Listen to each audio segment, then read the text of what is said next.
few months ago, I was offered something extremely interesting. I was on my Instagram, and I'm the worst in the world at checking my Instagram messages, but a gentleman with an Etsy store reached out to me and said, hey, I've got a couple of rolls of this Lomography purple modified film that I've converted to look a little bit like Aerochrome. He asked if I would be interested in testing it out, and I was like, no, I don't really like Aerochrome. I'm just kidding. Of course I said yes. So in this video, we're gonna take a look at modified film.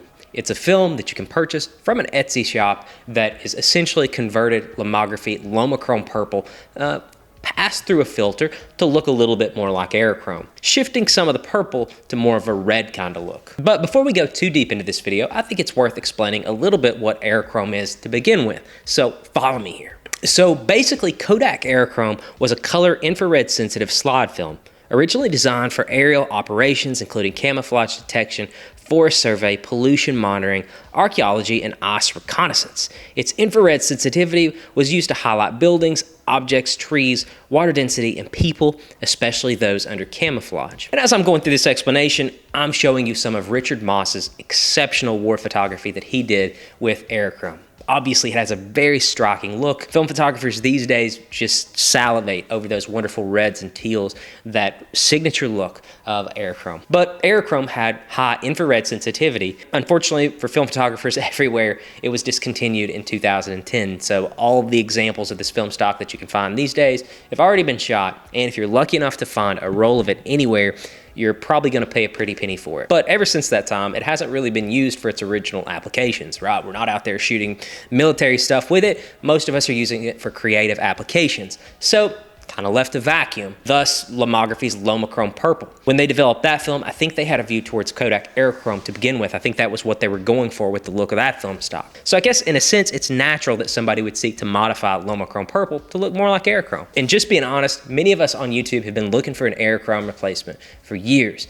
You can watch videos. I've got a video out there. Grainy Days has got a video. Everybody's got a video about Aerochrome. We would love to see this stuff come back. It has such a striking look. It lends itself to really dramatic, to an otherworldly, ethereal kind of look. It's awesome. And so bringing us back to a few months ago when I got the message on Instagram, the gentleman from South Carolina that runs Modified Film was kind enough to send me those rolls. And unfortunately, it took me longer than I would like to get out and shoot the stuff, at least in small part because he sent it to me in the dead of winter. And when I got the stuff, I wanted to see how it handled foliage. That was something Aerochrome was famous for. It shifted the greens of leaves and grass and trees and all these different things. Anything that reflected a lot of infrared light, it shifted it to a bright red or almost magenta hue. So I waited a little while for spring and summer to get here in eastern Kentucky, and I took a roll out to Lake Cumberland to see what I could make happen with the film. And I have to say, it yielded some pretty cool shots. But enough of me yapping, let's take a look at some of those. So the first image here that I'm gonna show you guys is of Lake Cumberland. You can see the boat dock where all the well-to-do folks in eastern Kentucky, there's so many of them, have their houseboats stored. Obviously not much happening there in the winter, but you can see lots of teal, lots of red. You can also see some of the original purple hue kind of pulling through there some as well. And we got quite a few images to talk about, so I'm gonna go rather quickly through these. Here's a photo of some leaves. Obviously my Contax T2 did a poor job of focusing close up on the leaves, but these leaves were very green for these images. These are freshly grown spring leaves, so for reference. Here's another shot of the lake looking off into the sun. And you can see a very striking green color to the film. And we're going to talk a little bit why I think that is in just a minute.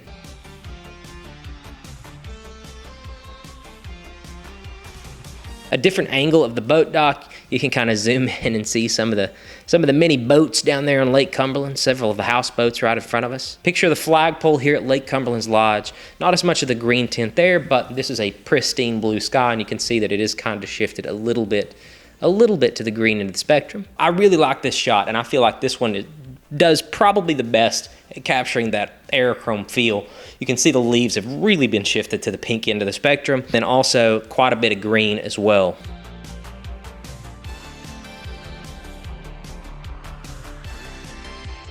Here I am on a little hiking trail down there. Again, you can see some of the moss in the foreground on these rocks, and you can see some of the color shift on the leaves off in the distance there, but a little bit overexposed. Again, shout out to the Contax, not exactly holding everything in the road, and this is just a slightly different angle of that same shot. And I posted this shot on my Instagram. I thought this was a pretty good shot. With a little bit of TLC, I thought this turned into a real banger. You might have saw this one on my Instagram. Shout out to my Instagram. If you guys want to take a moment and follow that, that'd be super cool. I've got like 500 followers. I'm kind of a big deal. Here's a stump. Not much to say there. Contacts missed focus again. Gotta love it. And here's another shot. Really cool, this trail leading off in the distance. You can see lots of teal, lots of reddish pink. Very much an Aerochrome feel, I think, with many of these images. Here's another cool shot, and this one's kind of strange because it's almost like the frame is divided in half. You can see the left side of the frame is really overexposed, and that's where you see the most prominent red shift on the frame. Everything that's overexposed is shifted much to that red-pink kind of Aerochrome look. The right side of the frame is much cooler. Obviously, the sun is kind of coming from right to left on the frame. The cooler side of the frame isn't Aerochrome forward, if you will. You're going to want to shoot with a lot of light because that's what's going to produce those most vivid, striking Aerochrome look. And for those of us who shot Lomochrome purple, it's the way Lomochrome purple is as well. When it's underexposed, it just doesn't look as good. This one sucks. Let's don't talk about it. You can see this one's a bass boat. Some dude driving his bass boat across the lake. Some dude living the Eastern Kentucky dream right here. But one thing that is pretty interesting, not the bass boat, is the leaves. Look how much, with all the sunlight, look how far shifted those are to the red magenta end of the spectrum. Those look great. The Aerochrome effect is in full swing there. Here's some flowers. The contacts missed focus again, but the yellow flowers look pretty cool. And here's another shot. I'm looking over a broken down railing into like a swamp. This grass is kind of a greenish yellow, kind of producing that reddish look there. You can see this modified film has done a good job shifting the color of that grass. And again, lots of sunlight here. The film had no trouble rendering all of the green in the frame. Very pink, very red. Here I am looking down that busted up walkway. Lots of light. Again, the film having no trouble giving us that slightly Aerochrome feel there. And here's a cool shot. We've got a drive-in in my town in Barberville, Kentucky, and this is the sign, very vintage. And I wanted this image to turn out much cooler than it actually did, but this is a condom wrapper and a pack of cigarettes in the parking lot looking at the drive-in.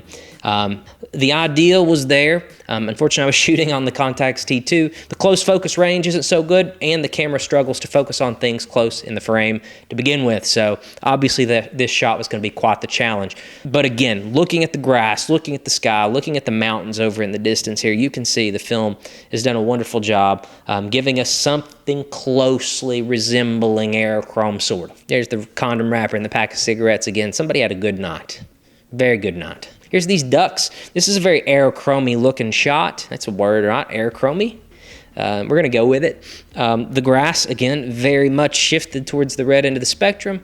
Lots of green and teal everywhere else. This is a duck, a little duck family, right?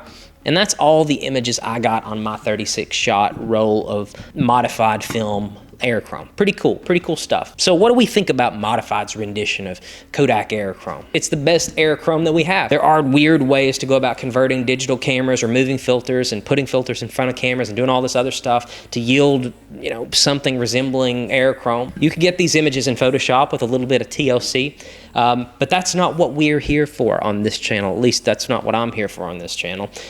We're shooting strictly analog, and you want to be in the analog world. You want to fancy yourself to be a film photographer, and you want something that looks like Aerochrome. This is maybe your best bet right now. There are a couple of really significant things that hold this film stock back. The first and most obvious thing is that Lomochrome purple isn't infrared sensitive. Well, at least it's not infrared sensitive to the degree that Aerochrome was. So you're not getting that real vibrant, striking look that Aerochrome produces from things that reflected infrared light. That's not what you're getting. You're getting a normal color negative film stock's rendition of something closely approximating Aerochrome.